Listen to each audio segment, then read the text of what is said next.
Hello, everybody, and welcome back. So, this is a continuation in our $65 Kubernetes cluster on DigitalOcean, and today we'll be focusing on installing Helm.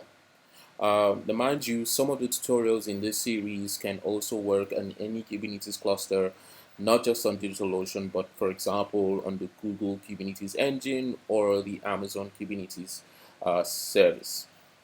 Just thought to put that out there. Now, installing Helm is quite trivial. Before I talk about installing Helm, I'll just explain briefly what Helm is. Helm is a package manager for Kubernetes, just the same way you have npm or yarn to Node, or you have Homebrew to the Mac OS operating system. It essentially helps you install packaged applications to your Kubernetes cluster.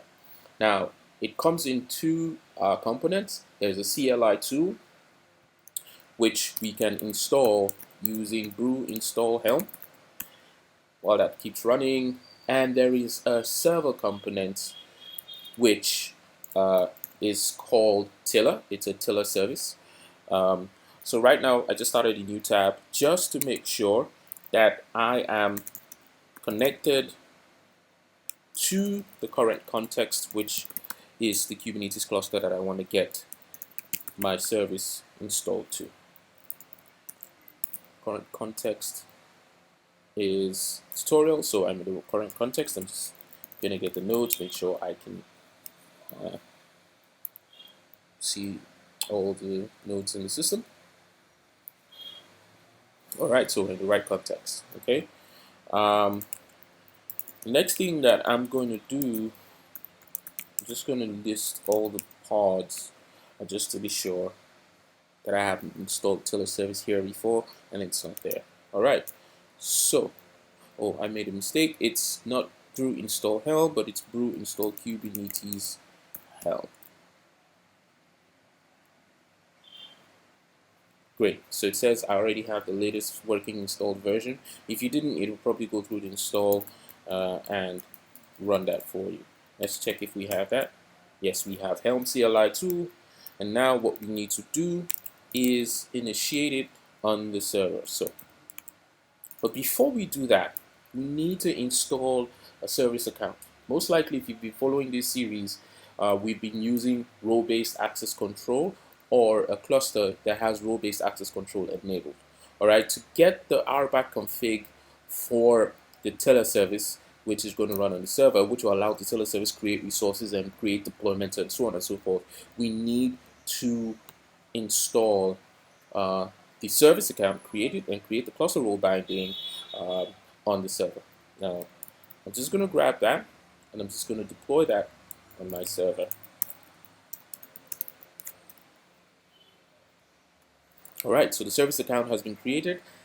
Now, we can go ahead and confirm that the service account exists. And as you can see, it's right here for the Tiller service. So now what we're going to do is we're going to initialize Helm, and we're going to tell it its service account to use, and just call it Tiller. Oops. Hang on. Just need to find.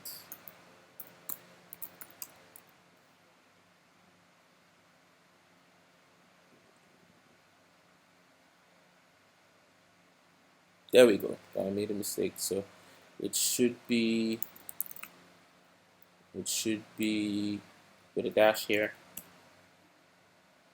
Okay. So now we have Helm installed, and here's how we can confirm.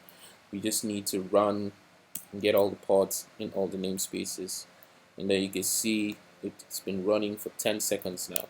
So we have Helm installed. Quite simple. There isn't anything special that we need to do. Now, let's do a sample Mongodb deployment. Typically, when you want to get a Mongodb deployment, what we will do would be to go all the way to create manifest files, service files, manifest files for services, deployments, for the ingress resources if you need one, and so on and so forth. But in this case, since we're not going to go through all that stress, we'll just use Helm, which will make things easier. So let's give it a name. Let's give our deployment a name. Let's call it simple DB. And then we will install from the stable repository, which is MongoDB. There are also other repositories. I think 2 other repositories. There's the incubator, and I think there's the alpha. But the stable is the stable working condition of any of the application deployments that we use. And this is what we're going to do. And guess what? Helm has installed. All right. So it prints out all the instructions on screen. Okay. So this is how you can connect to your cluster. You expose the pod name, and then do a port forward to the pod name, and then you can connect it like as if it was on your local database. But you can always get that information again by status, and then give it the name of your deployment. And there we go. If you wanted to see a list of all your releases, there we go.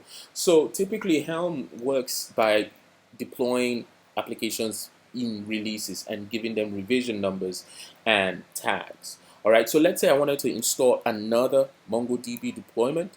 All I just give it is a new release name.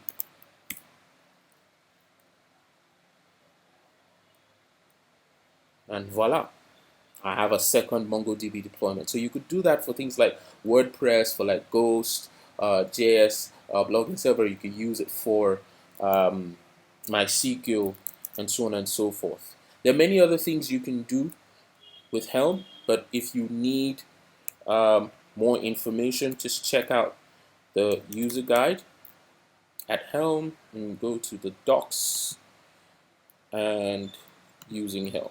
All right, so this will give you all the other commands that are available for you, including installing it and all of that. What I just did was a too long did it read version of this. Thank you guys for watching. Following up in the next tutorial will be how to install Cert Manager, certificate issuer that will help us vend automatic SSL certificates from Let's Encrypt. Don't forget to subscribe to my channel. You can follow me on Twitter. My handle is ChukoPhilly. On Instagram is ChukoPhilly. On Medium is ChukoPhilly. And thanks for staying tuned. Bye, everyone.